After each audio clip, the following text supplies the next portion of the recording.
Welcome to Science from Your Sofa. I'm Kristen. And I'm Emily. And in this episode, we're going to briefly touch on protecting Lake George.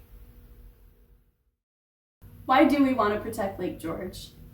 There are many different reasons why we want to keep Lake George as clean and clear as it is. We use this water for different recreational activities. It is also home to a wide variety of different aquatic species, and Lake George is a source for drinking water in this area.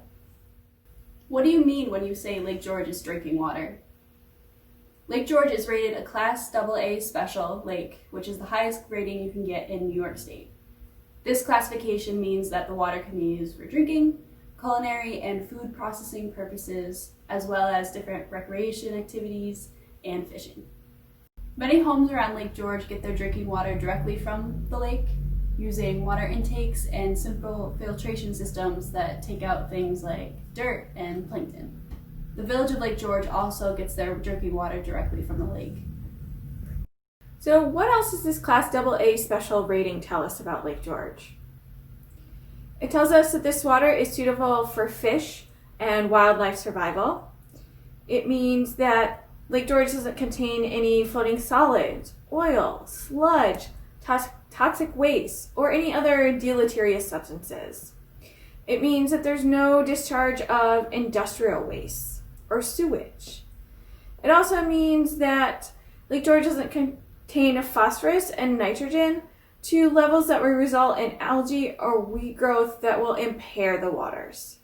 It also means that there's no increase in turbidity, so no large contents of dirt coming into the lake. But isn't Lake George considered an impaired water body in New York State? The answer is yes. Even though Lake George is a Class AA special body of water, the lake is considered impaired because of silt and sediment caused by stormwater runoff and erosion. So what do we want to protect Lake George from? Our main focus is stormwater, since it's the main vector of pollutants entering the lake. Polluted stormwater includes sediments, road salts, nutrients, garbage, and other materials that can be detrimental to Lake George's water quality.